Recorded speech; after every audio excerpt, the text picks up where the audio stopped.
Welcome to the Loco Fit Show. I'm your host, Lauren Conlon. Each week, we bring you the best insights in nutrition, mental health, habit building, training, and more. This week, I'm joined by Rick, our mental health counselor, to talk about body dysmorphia. Enjoy the show. All right, body dysmorphia. So this is actually a topic that you brought up to me. You were like, hey, do we have a podcast on this already? Because I think you wanted to send it to somebody or reference it in some way. And I was like, actually, we've talked about it, through it, but not necessarily a full podcast as far as like, let's define it, how to work through it, and just explaining this. And it's something that is so pervasive. Especially if we're talking about, the fitness industry, and especially when talking about people who have competed in the past in physique competitions or are currently competing, right? There's just, anytime you've done something, even not just that, but just at a high level of, your physique was somewhere, or say you're a top level athlete, right? Which is not necessarily, sometimes your body looked a certain way, but sometimes it was just it was just different. So anyways, there's a lot of ways that this could influence people. And I think that it's really important that we actually do have a podcast on this, because we actually didn't. I was like, how have we just completely dodged this? Yeah, I was surprised that we had for 200 plus episodes, we haven't covered that. I know, it's like, I'd be talking about a lot of stuff, but not this apparently. So, body dysmorphia, let's define it. Well, first question though, is this something that you see really commonly with clients? Yes. Specifically clients with, who are in the bodybuilding. And when I say bodybuilding, I mean the whole spectrum, right? Everything from bikini to bodybuilder through natural to not natural, whatever the term is. And it also applies, this isn't just specific to the bodybuilding and health and fitness. Body dysmorphia exists outside of that world. A lot of times people will start to focus or hyper-focus on parts of their body that they don't feel match. They'll be like, I have too big ears, or my nose doesn't fit my face, or my jawline is too small, or I'm too fat, or I'm too skinny, right? And so it manifests a lot of different ways, and people start to take some pretty extreme measures to address some of these things. They'll go through expensive and unnecessary plastic surgery. They start going down, they go down the rabbit hole pretty far. But when I start to read through the definition, this is what I think is so important about this for your particular clients and the clients that you work with is it is the bodybuilding industry, right? To a large degree. So when I start getting into what are some of the things, this is exactly what you guys are taught to do. And so if you didn't have body dysmorphia before, this sport can actually help create it because of the ways, what the criteria is that we look at for diagnosing it and treating it, and what you guys need to do in order to be competitive in this field. So let me kind of get into some of that. So what is body dysmorphia, or BDD? Body dysmorphia disorder. So it's basically a preoccupation with one or more perceived defects or flaws in a physical appearance that are not observable or appear slight to others, right? So when we think about that, and you're a bikini competitor or bikini pro, I can look at the top 5 women on that stage, and I'm a novice when it comes to this. I've known you for 2 years basically, so I'm really new to the whole bodybuilding world. I'll look at all 5 of them and be like, yeah, they're all phenomenal. I can't tell the difference between any of them.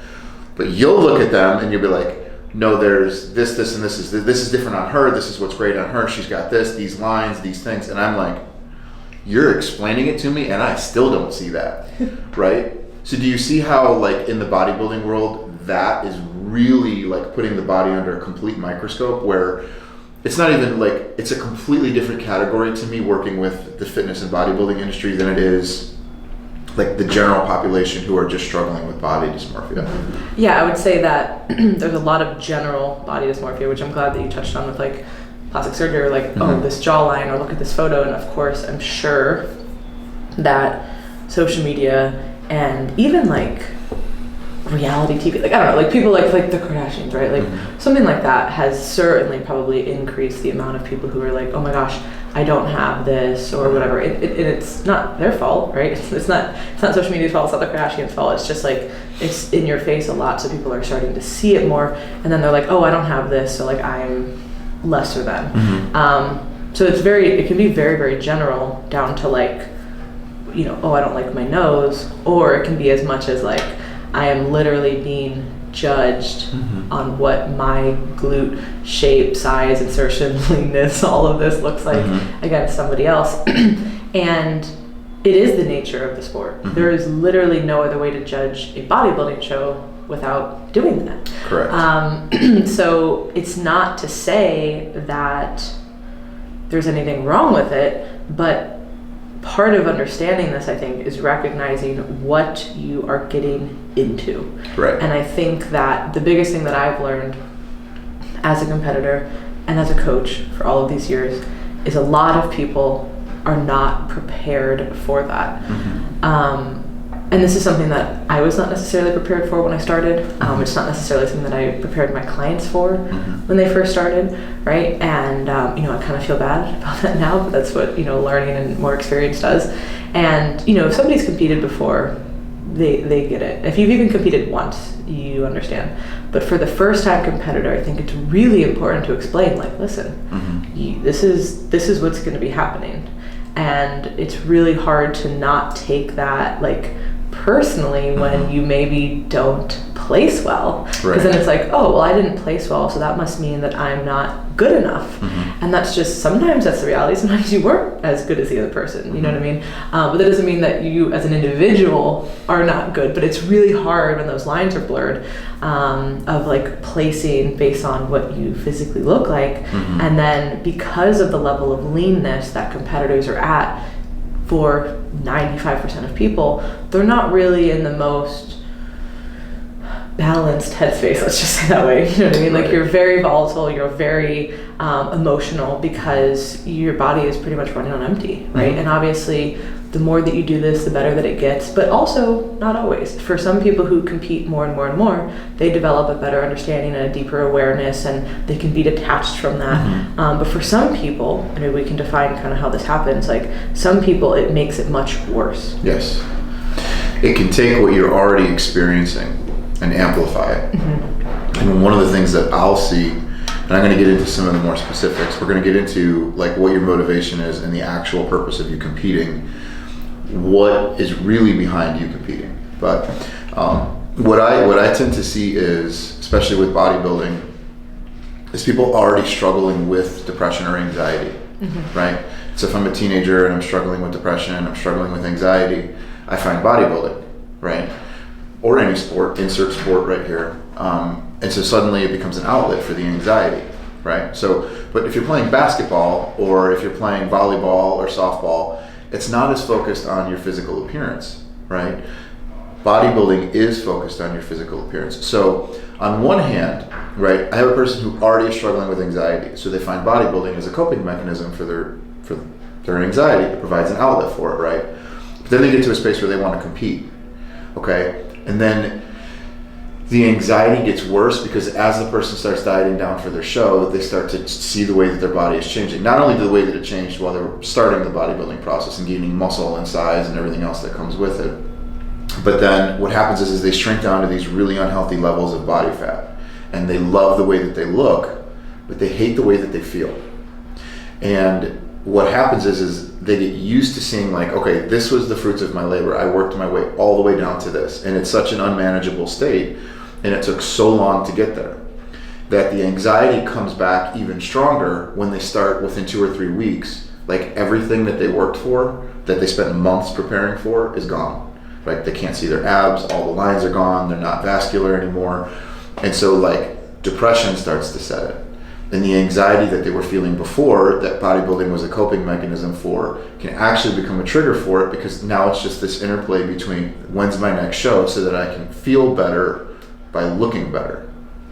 Does that make sense? That makes a lot of sense. I think that clarifies for a lot of people why they get into that cycle. Like I said, there's some people who it gets better, right? The more shows they do, the more that they're, you know, focused on the internal and the intrinsic goals and just getting better year after year and all of that. But for a lot of people, and this is kind of, I just don't always have the words to like describe it like you do, but they get sucked into this thing, right? And it becomes the like, well, I did this show, now I gotta do another one, and another one, and another one. And they're not ever fulfilled, because it doesn't matter what show they win or lose or how they place or what they look like, it's never enough. And it just becomes this like cycle. And then you see people, unfortunately, lose everything else around them, or really their kind of sense of what else is around them. And they put everything into this. Yes. And this thing, if you don't have a solid foundation, is ever going to give back to you what you're actually searching for. Correct. And that's the important part. What am I getting back from it? Right. So here's something I want to talk about. So another criteria for the disorder is, at some point during the course of this disorder, the individual has performed repetitive behaviors, such as mirror checking, excessive grooming, skin picking, reassurance seeking, right? As well as, or the mental acts of comparing his or her appearance with that of others, right? Did I just describe bodybuilding, or did I just describe body dysmorphia? Okay, as I said to you, we've known each other for a couple of years, right? And so over the time, I've started, like, I'll subscribe or follow somebody on Instagram who's like a pro bodybuilder, right? Whether they're bikini or fitness or wellness or whatever. Like, everybody does this. I mean, you watch people post videos of them working out in the gym. They'll post pictures of themselves posing in the gym. They'll put every time I watch people, I go to a gym now, right? So I have a trainer, so I'll watch people. Rick's getting yoked, everybody. Yeah, right? I'm trying to. But no shows for me. But I'll watch people in between my sets. They'll pick up the weights, they'll do a set, they'll put the weights down, and they will immediately walk over to the mirror and, like, check out their shoulder or their bicep or their tricep, or they'll, pull their pants up and start flexing their quad. And I get that some of that might be practicing the posing, they want to see the pump, whatever it is, but like the excessive mirror checking, the grooming, the skin picking, like the constant seeking of reassurance, right? I see a lot of this as, this is where social media plays a huge role. I want the validation for my hard work, so I might post a video, which I might have however many thousands of followers, and the idea of it is, like, I'm saying to myself, well, I'm going to post this because I want to inspire people and show them, and this is what's great, so I can justify it with that action. But sometimes what I'm really hiding from myself is I'm looking for the comments, I'm looking for the fire emojis and people being like, oh my God, you're doing great. Like, that's the reassurance that comes from it. What's wrong with my fire emoji? Why are you laughing? I just love that you picked up on that, and that's the most like you comment ever to just be like, it's fire. Please just put fire emojis on every competitor's post that you see from now on. I will. You're just fueling it. Fire. You're like future client fire emoji. But that's really how Rick gets his clients. I'm totally kidding. Totally kidding. He's very ethical. I'm just being a shithead. But the mental act of comparing yourself to other people, like literally being on stage, is judges who are supposed to be objective, right, and unbiased and not have any relationship with the competitors, but their job is to compare you to the other people, and you are comparing yourself to them. At least with other sports, whatever the sport is, jiu-jitsu, basketball, softball, I can go out on the mat and compete against somebody and be like, they were better at jiu-jitsu, right? Mm-hmm. There's something different about being on stage and being like, well, this person was just better looking than me. Mm-hmm. This person has a better body than me. There's a different mental toll that takes. And when you're constantly comparing yourself to other people, which that's what this sport is, it is comparing yourself to other people. You can't get around this aspect of it. And so this is why I say it kind of feeds into this disorder. So if you don't have a strong, not just a strong mindset, because there's plenty of people who have strong mindsets in this sport, you have to be in order to be successful. You have to know how to push through pain and have high tolerances and be so committed to the dieting aspect of it. Like, that's the most insane part. Like what you guys do in the gym, that's one thing. The dieting part, that's the real mental like anguish that comes with the sport, I think, in my opinion. But all of these things, like if you can listen to those two definitions, those two basic definitions of what it is, it's like it completely relates to the sport. And in fact, the sport can actually create aspects of this disorder. And even just outside of physique competitors, which I know we're making a lot of the focus of this podcast towards that because it is so prevalent. But I still want people who are listening who maybe aren't doing physique sports to take stuff away from this too. The mirror checking is something that I notice a lot of people struggle with. This is irregardless of being a competitor or not. And it's something that I don't know, I don't really do right? And like a lot of times, things that we don't personally deal with, we can sometimes struggle to understand why would somebody else be doing that, right? Just don't look in the mirror. But when I hear this pattern and this trend from clients who have this kind of obsessive almost tendency to, mirror check all the time, there is nothing positive that's really coming out of it. Now, do I look in mirrors? Like, obviously, you know what I mean? But I am not walking by every mirror during the day to see how I look at all. Even sometimes when I get dressed, I'm just kind of like, oh, I'll put this on. Like, I don't even really look. I just kind of, right, like, again, I'm looking in the mirror if I'm washing my face or I'm putting on makeup. Like, of course I'm looking, but it's a very different way of looking than, when I used to when I was competing or whatever.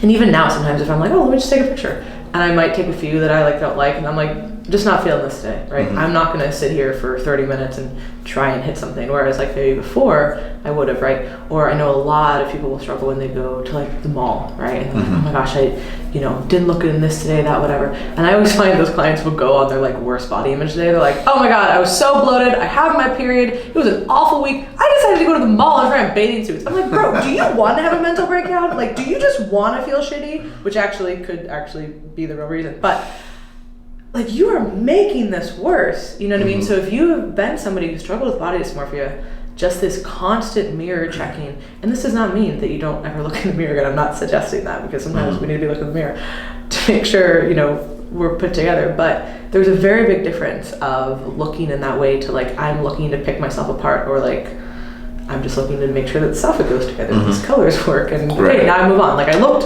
okay, good to go, I'm out of here. But that's something I find that so many people are plagued with, and I just always see a really, really there's never a positive. It's always negative when people are obsessively checking. And I know we're going to touch on it later, but there is some kind of component of, obsessive compulsions here that do feed into people who are more susceptible to body dysmorphia, which makes a ton of sense, because it's just like this repetitive thing, and it just becomes this loop in your mind. And so some people might be asking the question like, all right, if I have these things, or I notice that I'm doing these things, how do I know when it's within a healthy range and when it's not? Well, I'm going to go back to my favorite phrase that you guys have all heard time and time again, which is this causing clinically significant impairment in the following areas, like social, occupational, or other areas of function, right? If it's interfering with you, and I'm not just talking about like mirror checking, but like, if you're so preoccupied with what your body looks like that it's impacting what you're eating and your ability to function at work, or you're spending excessive hours at the gym and it's impacting your relationships, and it's impacting your ability to socialize with people outside of the gym, where you can't do anything and you start limiting your interactions with people, or going places, or you won't go certain places because you can't control your diet, or you can't look the way that you want to look, or these are issues where it's like, okay, this is the impact of the function that we're talking about. Don't get me wrong, anybody who I think is getting into working out is going to naturally start to do some of these things. I have found myself like, okay, at the end of a workout, like my trainer was like joking with me about it. She's like, do you find yourself flexing more? I'm like, oh yeah, right after a workout? Like that's, I want to see some benefit of what I'm doing. Yeah, fire emoji, thank you. By myself, I'm just gonna. I'm commenting. I'm comment that. So, I think that some of that stuff there can be things where it's done in normal ranges, and so I'll hear a lot of times where people are starting to lift or they're working out, and they're just checking themselves in the mirror a little bit. They want to see the lines. They want to see if things are growing. That's relatively normal because it's not impacting the function. If you're going out, if you're doing things, if you're able to work, if you're able to maintain your relationships, it's when these things bleed into those areas and start to impact them that's when the disorder really starts to exist, and we can measure it. We can say, okay, how is this impacting you? And we have some criteria to measure that against, and then we also have a way to start addressing it. Yeah. The mirror checking example that I went more into is mostly because that's when it's reached this level of like almost obsession, right? Yeah. Or it's become really, really negative. Of course, like looking in the mirror is normal, especially if you're at the gym or you're you are making progress and you want to see, what's changing. There's absolutely nothing wrong with that. And I think that this is such a, like so many things we talk about, there's always like there's like that very, very fine line of like, when is it normal? And when is it like become a problem? Yeah. And a lot of these things are not problems, right? Like you care, like you take care of yourself, like you want to make sure that you look good. You want to, like, these are all very normal things. And like a lot of people immediately, when they see anybody who like works out, competes, has a good body, whatever it is, they're like, oh, they're just so narcissistic. All they care about is how they look and this and that. And it's like, no, that's not true at all. Like some of the most like selfless, caring individuals I know do this kind of thing. You know what I mean? That has no bearing just because of what they look like. Like you're simply judging them based on what they look like, which is completely incorrect. However, that doesn't mean that there's not certain people who, of course, do all those things and have all these negative tendencies and have these negative tendencies towards themselves as well. So it's mostly like, it's not that saying training and taking care of yourself and wanting to look good and checking out that you look good and celebrating that. There's nothing wrong with that.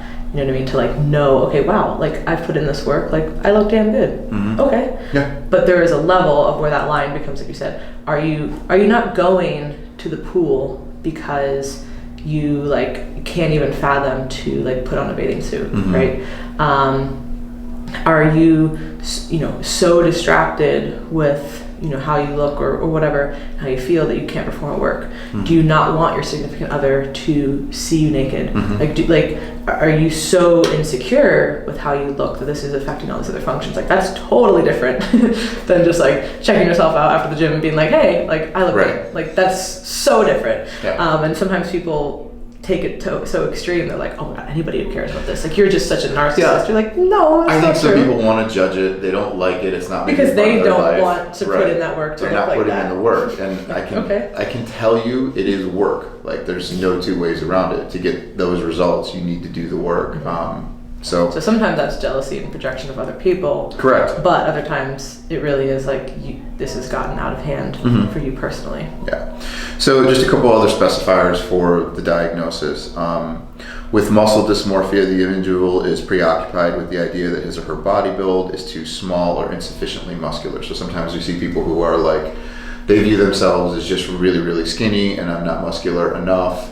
And so that's the problem. And so sometimes they can get into a sport like bodybuilding to overcompensate for something like that. Whereas the root cause was, there's nothing wrong with bettering yourself, but there is something wrong with hating yourself. Right? Or doing it out of hatred and not out of the desire to grow. Right. Yes. Like you are choosing to do something because you're like, I hate how I look, so I need to do this, and it becomes this very negative thing that you're focused on, and it's all very external. Versus if you're like, no, I want to look this way, and I want to use these experiences to grow as a person and also have bigger biceps. Cool. Right. Like that's very different. Yeah. But it's really hard to tell the difference from the outside. It's only once you get to actually know somebody, like what's going on internally. Yeah, and can they be honest with themselves, let alone with other people for their motivation? Yeah.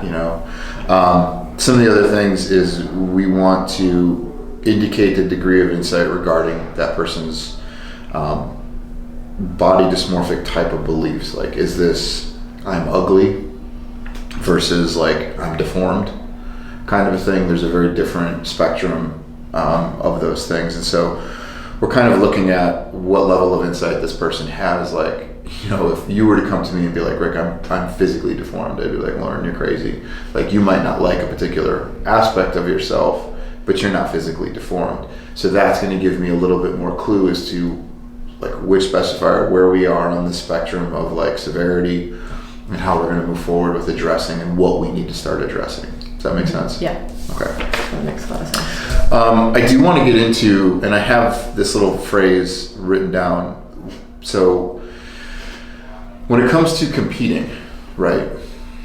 So this is the hard part, because a person is going to, I would assume, and you correct me, you jump in when you feel like I'm not speaking fact, but a person I will. I know. So I'm going to, whatever category you fall into on the spectrum of bodybuilding, you're basically going to be eating a certain amount of calories, a healthy amount of calories, I would assume, or even maybe a little bit more, so that you can build muscle and and do the things to the body that you need it to do, right? To be able to perform in the gym, like you need to be eating certain carbs and have fat in your body and all that kind of stuff. So you're eating what I would assume at least at some point is a healthy diet, even if it's on a slightly higher calorie, right?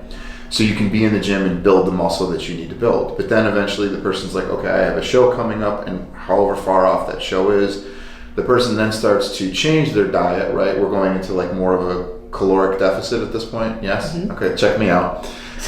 Learning this lingo. And so proud. I know. So now the person starts to restrict their diet so that their body can shrink and so that they can become lean, right? So now we can see all of the muscle that they've been building.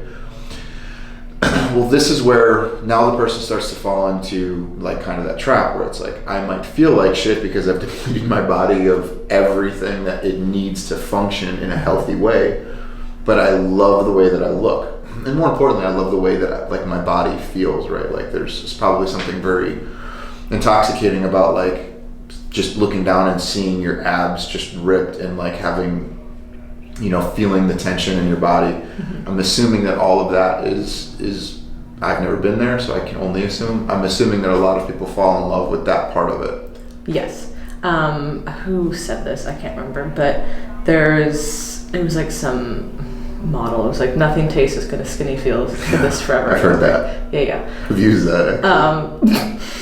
To shame people. But that has always rang true in the sense of like, no, there is a feeling that you get, like that physical feeling of being that lean, mm-hmm. and like what that feels like, that I often find that people are chasing that feeling because like you said, everything is just so, and this is kind of at the tail end of the prep. Maybe there's different parts of prep, but I'm talking when we're, super lean. And especially like that very end where like maybe you're lean and now you kind of start to fill out. So it's like this magic period, which mm-hmm. is really what like peaking is for, right? You're going to get really, really lean, and then you're going to peak, presumably over 3 to 10 days, to look your absolute best on one day. Mm-hmm. And then you've dieted for 6 months. You're at like 10% body fat. If you're a female, if you're a male, it's a lot lower, and obviously differences, but you get it. You're very lean. So you look like trash pretty much every other day, but then as you start to pull back on your training and pull back on your cardio, you feel a little better. You start to get some more carbs, you get a little more salt, you get this tan, you're fucking pumped up, you got a face full of makeup where you normally look like the fucking Grim Reaper walking around. You're like, holy shit, this is amazing. Like, I feel amazing. Yeah. And it's like, of course you do. You are literally, presumably, hopefully peaked properly, for this one day, for these few hours. Mm-hmm. And everything has come together perfectly. Last time I checked, 3 weeks ago, you were not looking like this. You weren't feeling like this. Mm-hmm. You know what I mean? But what we do is we hold on to that. Yeah. And that is what we end up chasing. And that is what is not just unrealistic. Like, we can talk about unrealistic body fat levels all day long, right? But what is really unrealistic is how you feel and look on show day.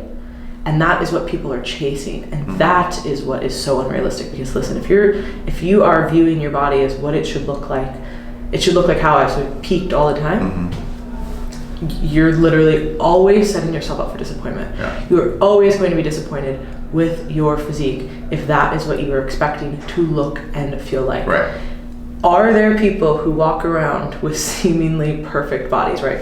Perfect is in big air quotes, right? Because everybody has a different definition mm-hmm. of a perfect body. But we all know people who just walk around, they're muscular, they're lean, mm-hmm. they're fucking mobile, like they just got everything going on. You're like, how are you like athletic, put together, all these different things? Like you look good, like holy shit. Mm-hmm. Those are a small percentage of people, and those people are not, I hate to say this, it's like you're not gifted with that because you're not, you know what I mean? But like some people are just genetically predisposed mm-hmm. to be top level athletes with top level physiques, and other people are not. Mm-hmm. And that's not a knock on anybody who's not, and that's not a knock on anybody who is, right? Like I'm not saying like, oh yeah, you just wake up and you look like this. No. Fully understanding that this took years and years of work, but you had not only the work ethic and the dedication and the years, but also the genetic predisposition mm-hmm. to be here. And there are just certain things that some people are going to have that other people are never going to have. Right. Like it's just the reality, especially mm-hmm. when we're talking about a physique sport. So some people have just different muscle insertions. Some people have different heights. Some people have a different look. Some people have different rib cage structure, right? Like, I mean, literally, like, everything is going to come down to that starting place. And you can make a fuckload of changes to your body. But there is also the realistic aspect of it, you know what I mean? Right. And it's like, if you are not only expecting yourself to look a certain way all the time, but you're expecting to look like somebody else. Right.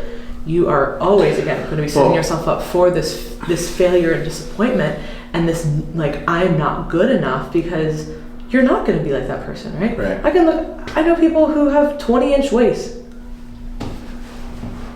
I gotta remove 6 ribs to have that. like literally, like that. Like, no matter what I ever did to my body, that would not be what I look like. And would I love to have a 20-inch waist? Would that be like rad? Yeah. But I'm not going to. Do you know what I mean? Just like I'm 5'7", and there are some people who are 5 feet tall who would like to be taller, and they're never going to be taller. Right. So it's like, why am I going to sit around and wish that I had something that I'm never going to have, that's not even within the realm of my possibility? There are certain things that are within the realm of possibility, and I think distinguishing those things is what will allow people to work through any kind of these like body dysmorphia tendencies they have, competitors or not. Because there are certain things that you can change, you know what I mean? Like, hey, you don't like your nose? Get a fucking nose job. Get some filler. Like, you can do it. But I want to have something that, like, there's certain things that are not possible to change. And I think that, you know, part of what we talk about a lot is, like, actually focusing on, like, what you can, you know, focus on, what you can change, what you can control. And I think when people hear that, sometimes they're like, oh, don't be negative. And it's like, it's not negative. Like, yes, you can do what you set your mind to. But when you set your mind to that, you also have to be, if you're just chasing something that's never going to be there, like, you're just chasing for the sake of chasing. Right. You're never going to reach that destination. Does that make sense? It does. And so... But do you think that, I think that's why people get stuck in these patterns, because they keep chasing, like, oh, well, if I just do this more or whatever, then I'm going to get that result. And I don't know, I feel like there's a lot of reasons why people there are. And in a lot of sports, you know, we're, you know, wrestling, jiu-jitsu, MMA, like, there's a lot of things where people will have to cut dramatic amounts of body weight or, you know, mass to get to a certain weight or look a certain way. It's usually only held for like a fraction of a time. Like those guys like on the UFC, when they're jumping on the scale and they're weighing in at 170, right? When they go to fight the very next day, 24 hours later, they're 190, 195 because they rehydrated. And they need to be. Right. So they literally are that weight like for, you know, 3-4 hours out of the year because they're backstage sweating it off. So I think for me, one of the things that, number one is, what is your motivation for competing? First of all. And I think we need to address that as a really big component with this. Like, is your idea of competing, is it to be the best? Is it because you enjoy competing and you enjoy going against other people and the excitement of winning and being a champion is what your motivation is, right? Those are typical reasons for any competition. That's really what most competition's about. Like, I want to be the best basketball player. I want to be a Super Bowl champion. I want to be the best jiu-jitsu athlete, whatever it is, right? It's just about me being the best at that sport or the other individual. However, with this particular sport, and as I said before, it is different from other ones. Are you competing because you want to feel better about yourself? Are you competing because this is going to make you more important or relevant as an individual, right? Is the idea, and this is also a kind of a parallel concept, what is your definition and idea of what beautiful is? Because if it is only that stage lean competitor, that's the only version of me that's beautiful and important, then we're going to have problems because you can't exist or live, you're going to die if you keep or maintain that level of leanness. Like, all kinds of bad things are going to start happening to your body physically and mentally, let alone the rest of your life. You won't be able to function at work. You won't have relationships that are worthwhile. Like, everything is going to collapse around you. And so for me, one of the things that I notice within some of the competitors is, what is your definition of beautiful and beauty within yourself? And so maybe part of this is we're going to have to start to restructure and get an idea of reshaping what pretty and beautiful is to you on a healthier space. And it can't just be the only time I'm happy, the only time I'm pretty or beautiful or attractive is when I'm stage lean. If that's the only space that it can exist, you said it yourself, like you're doing all these things to get to a space where for a few hours on one day, that's all that you are. And then here's the worst part. There's 1,000 pictures that are taken of you that day and probably leading up to it where you're like super lean and you're shredded, and people are posting those. Totally get it, show your hard work off. But then that becomes the expectation, right? When I'm posting pictures of me when I haven't competed for a year, right? And I look completely different and I can still compare myself to my old self, right? You fall into this like vicious cycle where it's like, well, that was me at my best. It's like, your best? This is you when you're pretty, like, and it's this complete devaluation of who you are when you're normally walking around. And so that's why I'm saying, what's your motivation for getting into competing? You know, are these thoughts, or these ideas, or these concepts and these beliefs about yourself existing, and competition becomes a way of almost masking them and working to a space that you can't maintain, that is unobtainable on a long-term scale. And it's become the criteria that you determine your self-worth and value off of. That's when it becomes dangerous. And so people who are struggling with body dysmorphia, right, but still actively competing, like, it's kind of like asking, well, how do I pet a rattlesnake safely? I don't know if you can, right? So part of me is like, well, how do I address my body dysmorphia but still compete in bodybuilding? Like, that's asking a lot, because you're still giving into the sickness, right? It's like somebody saying to me, Rick, well, how do I get better with my addiction from alcohol? By smoking weed? You know, like, or drinking. Some people can have one drink. Well, here's Why the thing, can't I? Don't drink for 7 days, and then, you know, every 8th day you get to go out and drink your ass off. What's that thing that they call Hollywood sober? Have you ever heard of that that? phrase. I think it's something like that, to where people who like used to be on like hard drugs, like, no, I just smoke weed now. Yeah. And like do whatever, and you're like, I have nothing against weed or any drugs, but the whole idea of that is like kind of hilarious. You know, Yeah. like, wait, like, just say that you're not like. Yeah, I'm not doing coke anymore. I'm just drinking. Yeah, you're like, Right. oh. Well, Okay. they'll use the inverse of that as well. Like when I work with substance abuse people, a guy will be like, dude, I just smoke weed. I don't do coke. And then the guy will be like, I do coke, but I don't do heroin. Yeah. Well, I do heroin, but I don't do meth. Yeah. Like, it's just like, what the It's fuck, you guys? always justified. Yeah, there's just these varying levels of like, well, I have to make what I'm doing It was less like dangerous. the skit you sent me. The comedy skit. Oh, alcoholism is the best disease. And oh my god, what's the guy's name? Norm Macdonald. Holy shit! So you just like randomly sent this to me, and I was dying where they were talking about like in AA, like you don't share your name, but you're like, but I like I all the horrible things. yeah, I She killed won't tell your somebody last for name. like this bottle of whiskey or whatever, but you're not gonna know my last name.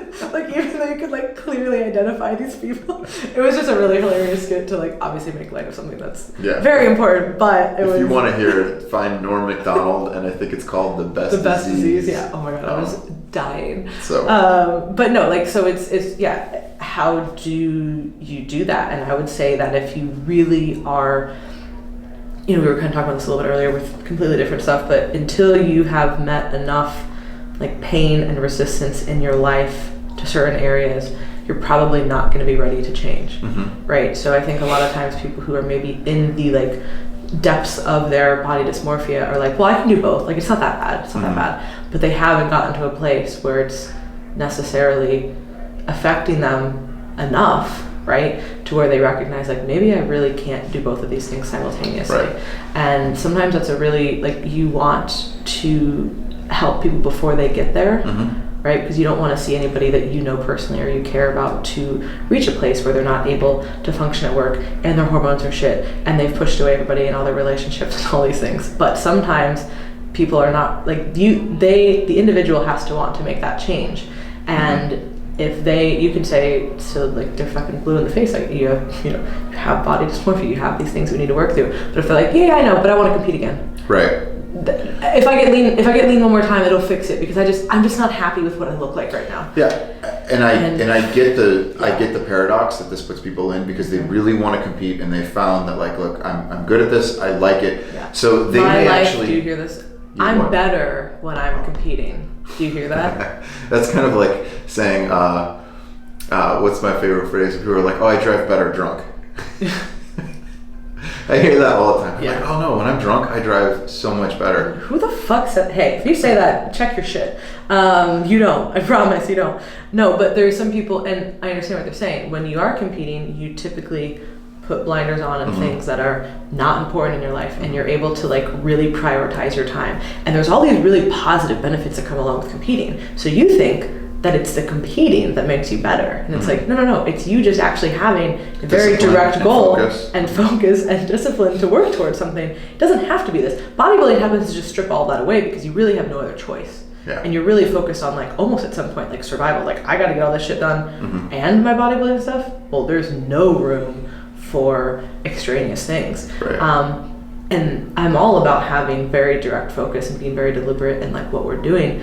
But if you have those blinders and everything else is falling to the wayside, at some point those blinders are going to come off and you're going to be left with a very, very sad and lonely life with nothing to really show for it. What I think people do to rationalize it is this. I think sometimes people are like, okay, I know that this is an issue that I have. I know that I struggle with it. And so they might take small breaks from competing. But what I think they do is they kind of rationalize it in their mind, and they'll say like, okay, I know that these things are going to happen. So it's kind of like, let's just say it's like a broken arm. Like body dysmorphia is like having a broken arm. And so they're going to be like, okay, I know breaking my arm hurts. I know it's going to take a few weeks to heal or a few months, but I'm going to go do it anyway. And so they prepare for the show, they break their arm, and then they're stuck with the results where it's like in a cast, just 6 weeks, they've got to rehab it and all that kind of stuff. But then eventually what happens, the arm heals, which is like on a long enough timeline, like they don't feel as depressed, they're not quite as anxious, and so like balance kind of restores. And then the person just kind of accepts this level of pain in their life, and they're saying like, okay, in order to compete, this is something I have to accept, right? And then they start the process again, they break their arm and they move. That's just kind of like rinse, wash, and repeat. And so I think when you start to address, and so when we start to get more into treatment right now, like what are some of the best ways to do this? Well, number one, I would say. Would you say that you do have to stop competing if you really are finding it's affecting your life? Okay, so let's say I have like a mid-20s bodybuilder who's like, look, I still feel like I have a few years or some really good competitions ahead of me, and this isn't something that I want to quit. Then I guess like, because again, this isn't the ideal circumstances, because I would say like bodybuilding competing breeds into the disorder. Right? You're literally putting everything back into what the disorder is in order to compete in bodybuilding. But, so I get what the person's saying. And so I would preface it by saying, like, ideally, I don't want you competing, because in order for us to really address this, we need to establish a new idea of health and beauty, right? Of like, what is healthy, what is pretty, and live in that space, because that's the space we're going to be living in.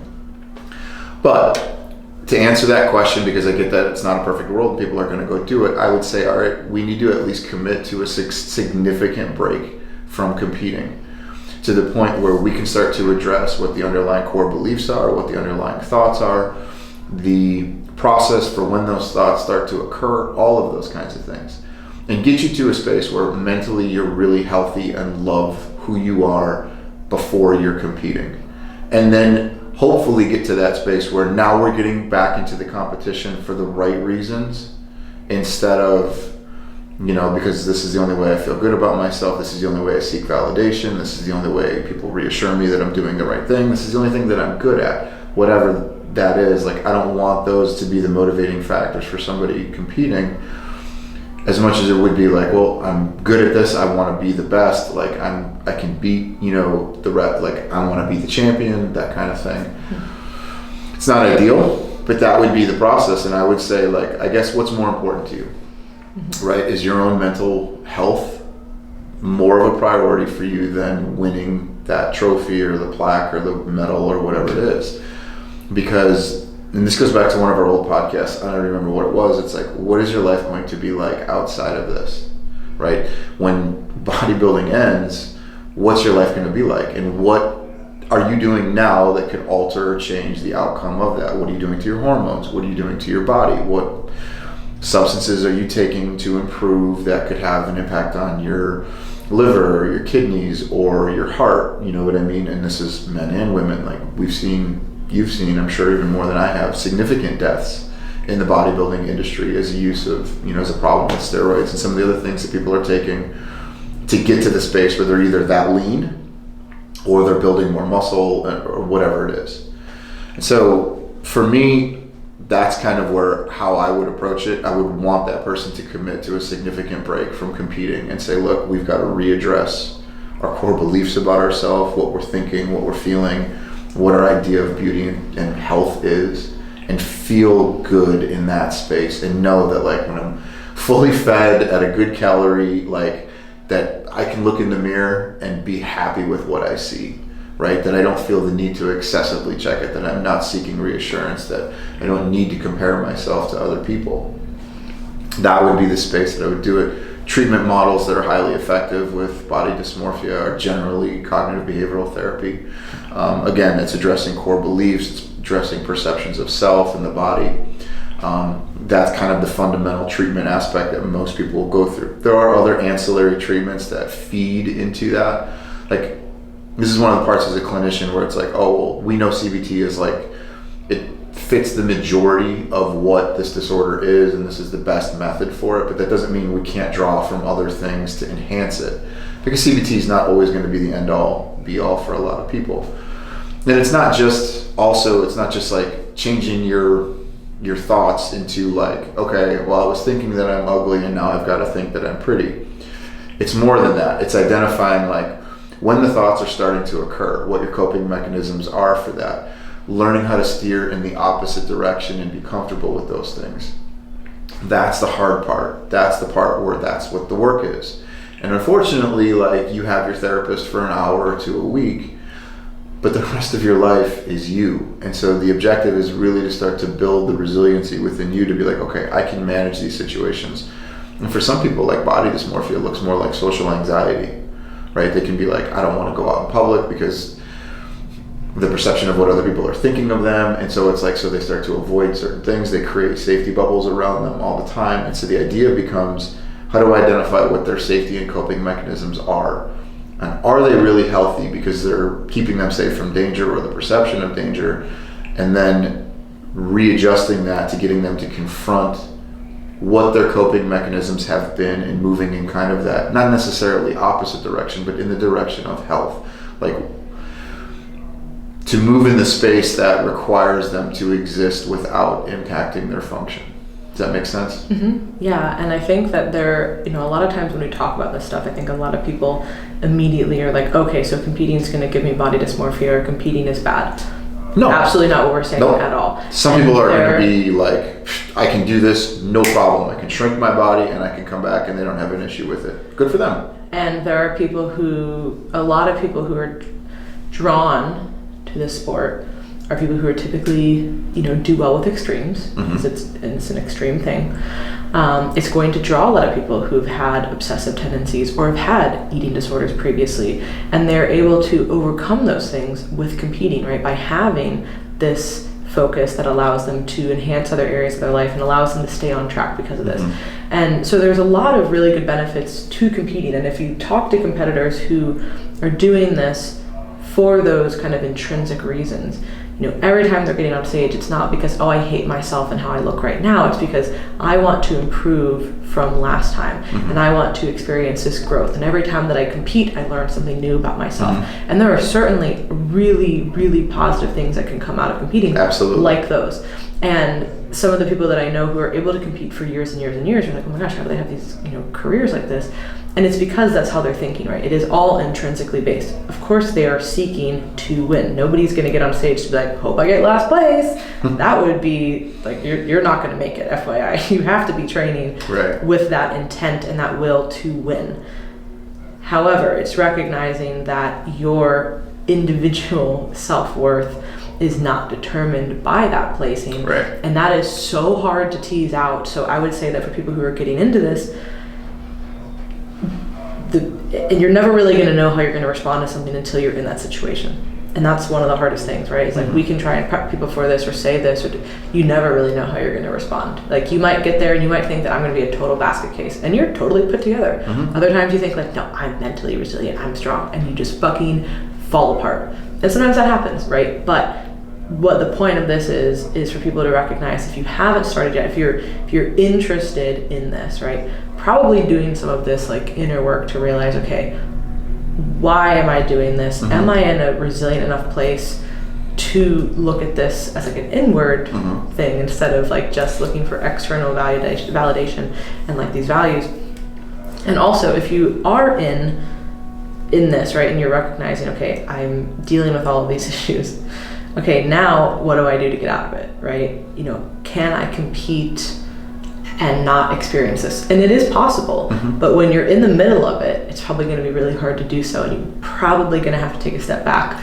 And that step back might be 3 months, 6 months, 5 years. I don't know. It's going to be different for every single person. So there's really no right way to approach it, but it is taking a step back and recognizing, man, okay, like this might be me, this might be why I'm doing these things.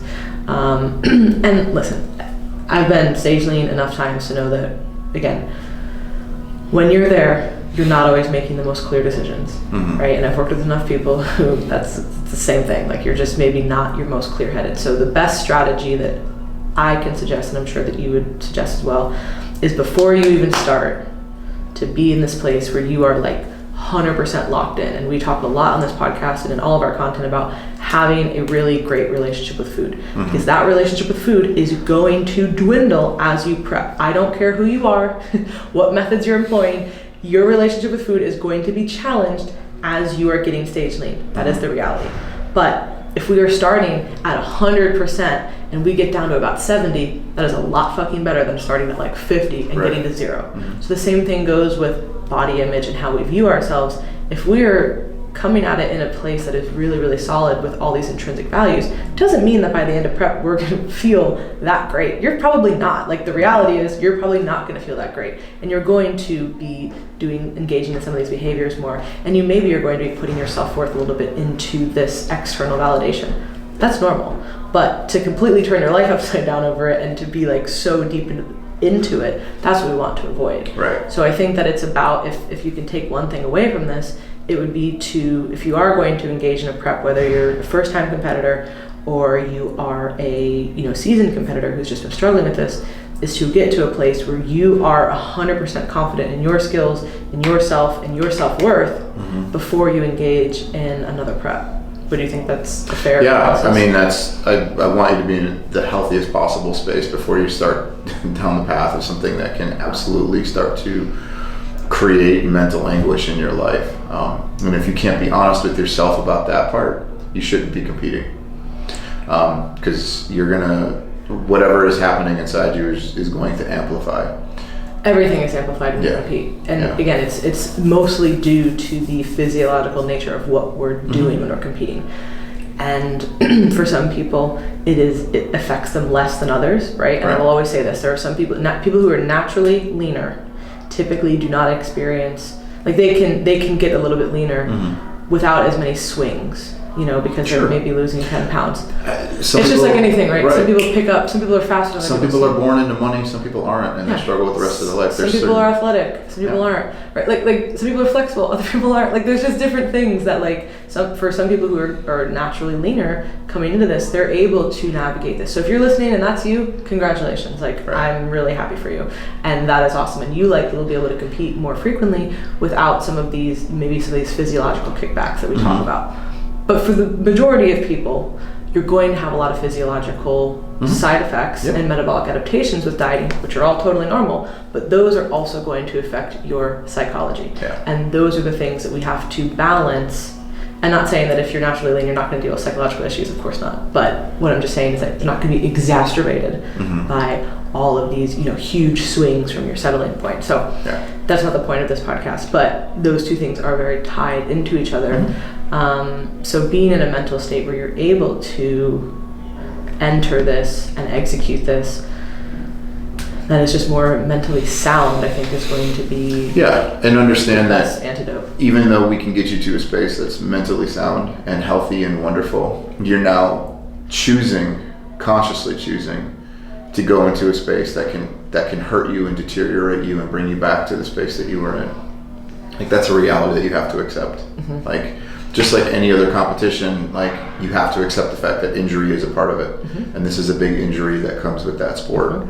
Some of the other stuff that, you know, some people are like, well, I don't know if I fit criteria for body dysmorphia. It can manifest in other ways, and this is kind of the last note that I would make on the topic would be people with body dysmorphia might also think that they have anxiety issues, which oftentimes they do. It can present as social anxiety. It can present as like depressive disorders. You can present with obsessive compulsive disorders. And obviously drugs and alcohol, substance abuse is also a big part of this. And I don't just mean like alcohol. I mean, people are going to start taking extreme amounts of gear, testosterone, whatever it is, so that they can change the physical nature of their body to be more appealing to the way that they want. And so these things get dangerous, you know, and they can also manifest in other ways. People are like, well, I don't think I have body dysmorphia, but I do know that I struggle with depression. And sometimes if the therapist isn't really trained or looking for this, a lot of times they will miss. This is not a common thing for most therapists to see. You start working with more of a specific clientele where it's a little bit more prevalent. It's like, okay, I'm seeing this more and more, so now I'm a little bit more attuned to it. But like if you're going into somebody who doesn't like have clients or experiences in these areas, like they might just diagnose it as depression. They might look at it and say, well, it's anxiety, and they'll spend a lot of time working through old trauma, right? Going through your past, digging through your history, and it's kind of like, okay, no, this person needs a little bit more in the moment stuff to manage the anxiety, understand the core beliefs, where they're struggling with their dysmorphia. So make sure that if you are seeking help with this, that you guys are talking about the anxiety, the belief systems, the thoughts, the coping mechanisms, and challenging that, not just changing the way you think, but challenging yourself in those ways to break down what your old coping mechanisms were. And then understand that there's no way around competing that is going to bring this part out, right? It's just a nature, it's the aspect of the sport, and so you have to accept that and maybe decide like, okay, if I'm only going to do this, I need to select one or two shows to do my very best in, and then leave it alone at that. And not do like, I don't know, what's a crazy amount of shows for somebody to do in 1 year? I mean, it just depends, but I would say not really having a season and just kind of haphazardly doing shows and saying, no, I'll just jump into another one. Let me just do another one. I can get ready in a few weeks. I'll just do another one. Yeah, that seems dangerous to me. Yeah, it fuels that nature of like, well, if I just do it one more time, I'll get better. Mm-hmm. And to some degree, you could be right?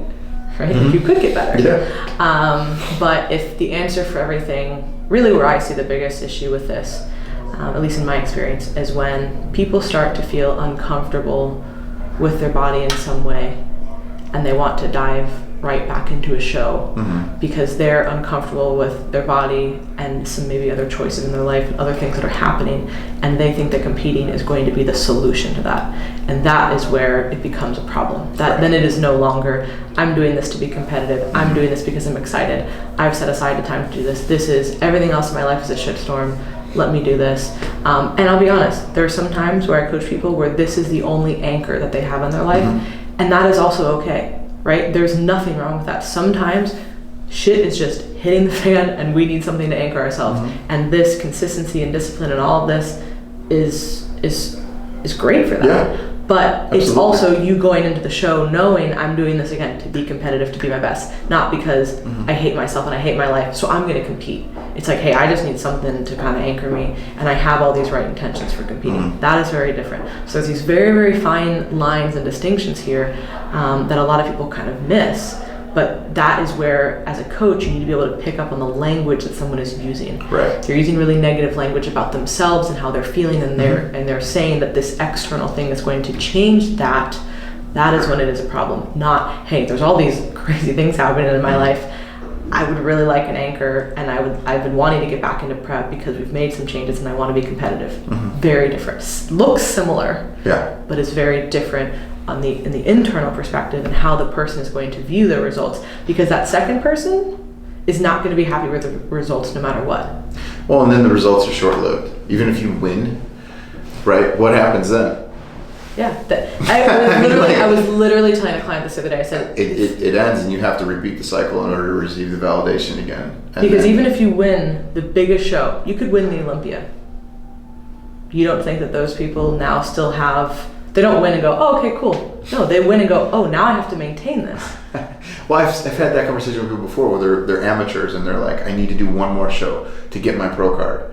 And I'm like, and what happens when you get the pro card? You're just going to stop. You're not going to want to compete against the other pros, right? Like, no, of course not. So like, there's all these traps that people just, kind of set for themselves, and we rationalize our way into these things, and it becomes difficult for them to get themselves out of it. But hopefully this helped.